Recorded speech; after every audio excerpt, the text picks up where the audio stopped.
Hello everyone, मैं हूं सतकाश गुप्ता और आपका इस यूट्यूब चैनल पर स्वागत करता हूं। आज मैं आपके लिए फार्मास्यूटिकल कंपनी का एक पेनी शेयर लेकर आया हूं जिसका नाम है सिंकाम फार्मुलेशन।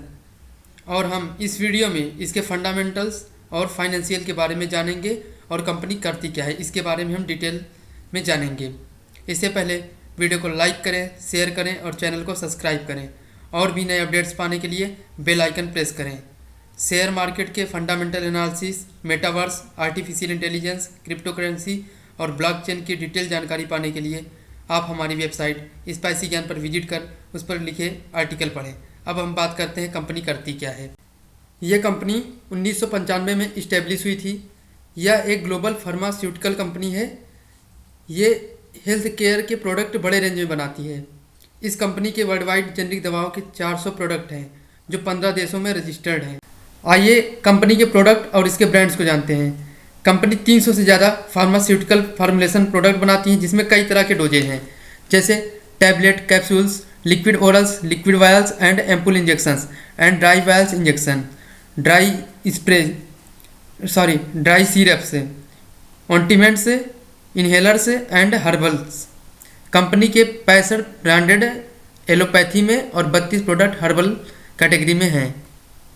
कंपनी की डेली प्रोडक्ट मैन्युफैक्चरिंग कैपेसिटी है liquid vials 1 lakh injections, liquid ampoules 1.5 lakh injections, tablets 3 crore, capsules 1.5 crore, liquid oral 60,000, ointment 50,000 tubes, ORS powder 1 lakh pouch, dry powder injection 60,000 vials, dry syrups 20,000 bottle और लैक्टम कैप्सूल 3 लाख। अगर कंपनी के business division को हम देखते हैं तो इसमें 3 डिवीजन है। एक है क्रेटस लाइफ केयर जिसमें कंपनी डोमेस्टिक मार्केट को नीड को फुलफिल करती है।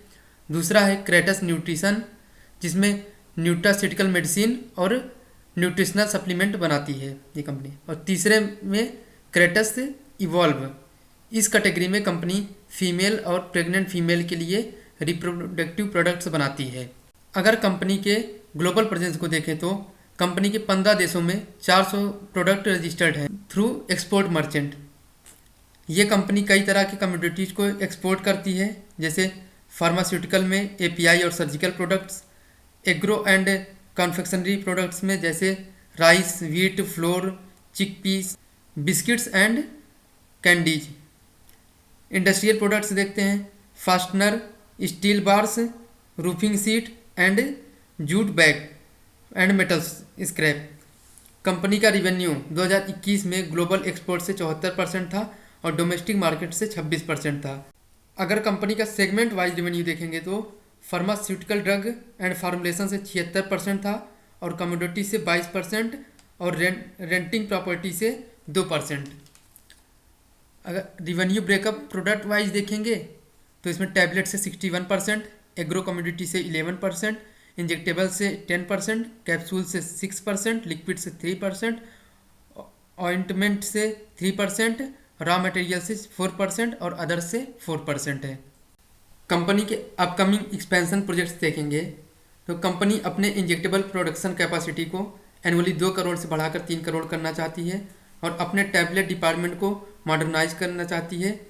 इस प्रोजेक्ट का ओवरऑल कॉस्ट 40.31 करोड़ है जो कंपनी के द्वारा फंड किया जाएगा। इसके लिए कंपनी फंड ऐसे जुटाएगी। कंपनी 15 करोड़ 93,47,820 कन्वर्टेबल वारंट जारी करेगी जो 2.53 रुपये का होगा, जिसमें 1.53 रुपये का प्रीमियम कॉस्ट जुड़ा होगा। और इस तरीके से कंपनी 40 करोड़ जुटा के इसको नए बिजनेस अपने बिजनेस को एक्सपेंड करने में लगाएगी। आइए इनके प्रोडक्ट्स को वेबसाइट पर दिखा देता हूँ आपको कि इनके प्रोडक्ट्स कैसे कैसे हैं। ये देखिए इनके सारे प्रोडक्ट हैं। प्रोडक्ट तो इनके पास बहुत है, लगभग 400 प्रोडक्ट इनके हैं जो डोमेस्टिक मार्केट और ग्लोबल मार्केट में एक्सपोर्ट होते हैं। तो ये देखिए ये सारी दवाएं इनके प्रोडक्ट्स में हैं। लेकिन जैसा कि कंपनी इतने सारे प्रोडक्ट को तो दिखा दी है, लेकिन आप अगर अभी गूगल करेंगे, जैसे गूगल आप करेंगे तो वहाँ पे इनके लेटेस्ट अपडेट तो नहीं दिखते हैं कि ये क्या लेटेस्ट अपडेट है। जैसे आइए मैं आपको दिखाता हूँ। अब जैसे गूगल पे हम डालते हैं सिंकाम फार्मुलेशन लेटेस्ट न्यूज, अब यहाँ पे आइए, ये न्यूज सेक्शन है। अब न्यूज सेक्शन में देखेंगे तो सिंकॉम फार्मुलेशन का ये क्वार्टर रिजल्ट दिखा रहा है। अब उसके बाद देखेंगे तो सीधे 9 अक्टूबर 2021 को है, और कोई इनके नए अपडेट से रिलेटेड कोई न्यूज़ नहीं दिख रहे हैं यहाँ पे, बस केवल रिजल्ट से ऐसा कुछ न्यूज़ नहीं है कि कंपनी क्या नया कर रही है क्या नहीं कर रही है, ऐसे कोई भी रिपोर्ट्स नहीं है। अब यहाँ पे देखेंगे न्यूज़ सेक्शन में तो न्यूज़ सेक्शन में ब्लैंक दिखा रहा है, कुछ भी नहीं दिखा रहा है, और कंपनी तो ये बता रही है कि हाँ हम बहुत कुछ कर रहे हैं, लेकिन न्यूज़ में कोई अपडेट नहीं है। आइए अब कंपनी के फाइनेंशियल्स को देख लेते हैं। मार्केट कैप 1025 करोड़ का, करंट प्राइस 12 रुपये 40 पैसे का, और हाई इसने 19 रुपये 50 पैसे का लगाया था, और लो इसका 3 रुपये 3 पैसे था। स्टॉक का पी 46.7 है, जो कि बहुत ज़्यादा है। पी बुक वैल्यू 2.49 है, जो करंट प्राइस अपने बुक वैल्यू से भी लगभग 6 गुना पे है। डिविडेंड ये देते नहीं। रोस इनका 21% है, आरओई 18% है, फेस वैल्यू 1 रुपये का है, और सेल्स ग्रोथ 5 सालों में देखेंगे तो 5.89% का है। सेल्स ग्रोथ 3 ईयर में देखेंगे तो 15.6% का, मतलब सेल्स में ग्रोथ इनकी ज़बरदस्त हुई है। मार्केट के अब इनका क्वार्टर सेल्स वेरिएशन देखेंगे तो निगेटिव है -32%, और क्वार्टर प्रॉफिट वेरिएशन देखेंगे -60% है, और प्रॉफिट आफ्टर टैक्स क्वार्टर में देखेंगे तो 4.01 करोड़ का है। सेल्स तो 27 करोड़ का है क्वार्टर में, ऑपरेटिंग प्रॉफिट मार्जिन 11.4% का है, और प्रॉफिट आफ्टर टैक्स 21.9% का है। और इनकी प्राइस टू बुक वैल्यू तो आपको बता ही दिया। EPS 0.27 का है। प्रमोटर की होल्डिंग 44% है। हाँ, प्रमोटर की होल्डिंग में एक अच्छी बात है कि अभी आपको मैं दिखाऊंगा कि ये प्रमोटर होल्डिंग अपना लगातार बढ़ाते जा रहे हैं।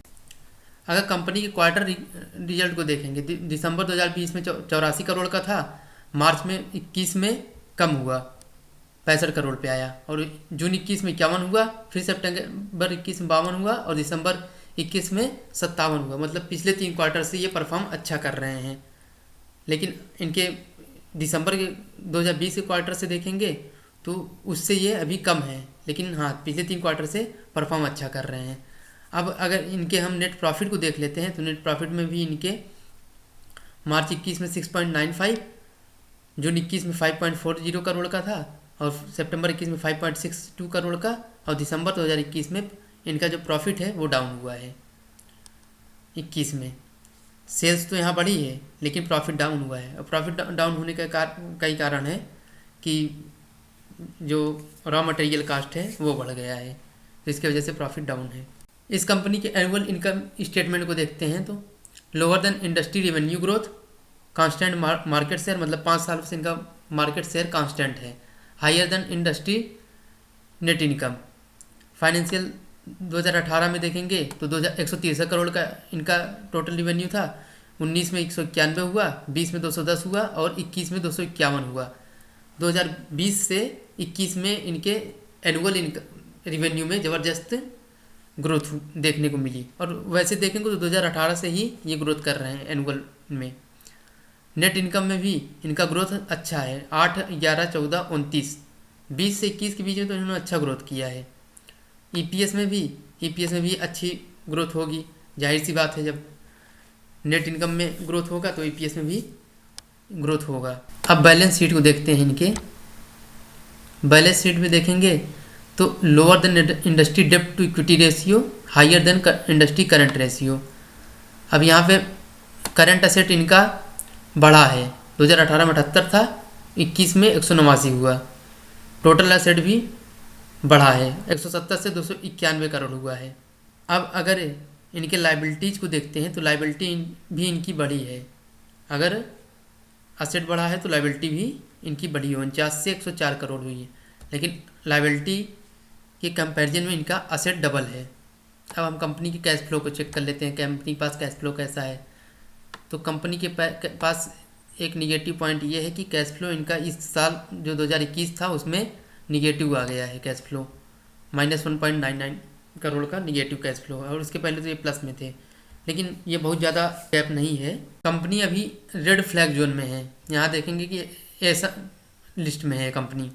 अगर कंपनी के कंपाउंड सेल्स ग्रोथ के देखते हैं तो ये अच्छा है, कंपाउंड प्रॉफिट ग्रोथ भी अच्छा है, और CAGR तो बहुत अच्छा है, रिटर्न ऑन इक्विटी भी ठीक ही है, 10 सालों में 10% है, और लास्ट ईयर इसका 18% था। अगर ये देखते हैं कि इनके पास अभी जो इनकी रिजर्व है वो बढ़ता जा रहा है। इनके पास रिजर्व इस समय 123 करोड़ का है, और जहाँ पे इनके पास बारोइंग मतलब डेप्ट 64 करोड़ का है, फिक्स असेट 90 करोड़ का है। तो डेप्ट इतना तो नहीं है इनके ऊपर, मार्केट कैप इनका 1025 करोड़ का है और डेप्ट 64 करोड़ का है, और उसके कंपेरिजन में तो इनके पास रिजर्व भी अच्छा है। तो इसलिए फाइनेंशियल तो कंपनी सही है, फाइनेंशियल कंपनी स्ट्रांग है। हाँ, अब प्रमोटर होल्डिंग बात कर लेते हैं। प्रमोटर होल्डिंग देखेंगे तो 19 में मार्च 2019 में 38% का था, लेकिन जो अब दिसंबर 2021 में देखेंगे तो 44% हो गया। ये धीरे धीरे अपना प्रमोटर होल्डिंग बढ़ाते जा रहे हैं, और इसमें FIIs की होल्डिंग है नहीं, DIIs की है नहीं, पब्लिक वाले भरे हैं, लेकिन पब्लिक की जो होल्डिंग है वो मार्च 19 के कंपैरिजन में इस समय कम हो गई है दिसंबर 2021। लेकिन हाँ, सितंबर के 21 के कंपैरिजन में दिसंबर 21 में होल्डिंग बढ़ी है रिटेल इन्वेस्टर की। आइए अब इसके चार्ट को देख लेते हैं। अगर चार्ट में देखेंगे तो अभी ये गिरावट चल रही है। इसमें 19 रुपये का हाई लगाया था, फिर लो 13 रुपये का लगाया, वहाँ से फिर 16 रुपये का हाई लगा के अब वहाँ से गिर रहा है। और यहाँ पे थोड़ा था, हमने कोशिश किया था 14 रुपये पे, लेकिन यहाँ से गिरा क्यों, ये देखिए, यहाँ पे जो इसको सपोर्ट दे रहा था वही अब इसका रेजिस्टेंस बन गया, और यहाँ से ये गिरना चालू किया। अब ये गिरावट कहाँ पे रुक सकती है? अगर इस गिरावट को रुकना होगा तो ये अपने एक सपोर्ट 13 रुपये 60 पैसे को तोड़ चुका है, अब ये गिर रहा है। तो ये यहाँ से अब इस स्टॉक को सहारा मिल सकता है, तो वो आपको ये वाली लाइन है जो इसी के ऊपर, अगर ये स्टॉक इसके ऊपर है तो ठीक है कि यहाँ से बाउंस कर सकता है। लेकिन इसके लिए यहाँ पे ये वाली लाइन जो है, अगर ये उठना चालू करे तो ये फिर से रेजिस्टेंस से काम करेगा। तो अगर ये इस लाइन के ऊपर जाता है, जैसे कि मान लीजिए यहाँ से ये गिर कर ऊपर, इसको जब तक नहीं क्रॉस करेगा चार्ट में, तब तक इसमें तो कोई तेज़ी वेजी नहीं आने वाली है।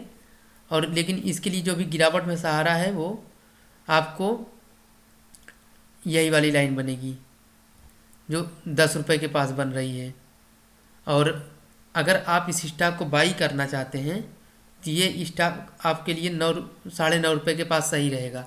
अगर इसमें कोई पहले से इन्वेस्ट है, जैसे 3 रुपये या 5 रुपये से, और वो अपना प्रॉफिट बुक करना चाह रहा हो और नहीं हो रहा हो, तो ये यहाँ तक 9 रुपये 53 पैसे तक का इंतज़ार कर सकता है। अगर यहाँ से नीचे आता है तो वो इसमें ना रुके, क्योंकि तब गिरावट तेज़ी से होगी। लेकिन अगर ये स्टॉक इसके ऊपर बना रहता है तो हाँ, ये ऊपर जा सकता है, इसमें ऊपर जाने की क्षमता है। लेकिन अगर आपको ये स्टॉक लेना भी है इन्वेस्टमेंट पर्पज से, तो आपके लिए नज़रिया बहुत लंबा होना चाहिए। इसके लिए आप ये सोच के नहीं कर सकते कि ये आपको जल्द ही रिटर्न दे देगा, जैसे अभी रैली दिया है। क्योंकि अभी रैली तो देखे ये एक बार नीचे गिर रहा है, क्योंकि ऐसे स्टॉक में ऑपरेटर आराम से घुसे रहते हैं कम पैसे में। अब 3 रुपये में तो स्टॉक आराम से खरीद सकता है ऑपरेटर, और वो जैसे जैसे ऊपर जाएगा उसको पंप डंप करता रहेगा। तो यहाँ पे जो गिरावट का इसका कारण बना वो इसका दिसंबर क्वार्टर का रिजल्ट है, जहाँ पर इसे सितंबर क्वार्टर रिजल्ट के तुलना में इसके प्रॉफिट जो थे वो कम हुए हैं, और इसी वजह से स्टॉक में गिरावट आई है। और कंपनी का अगर एनुअल फाइनेंशियल देखेंगे तो एनुअल फाइनेंशियल अच्छा है।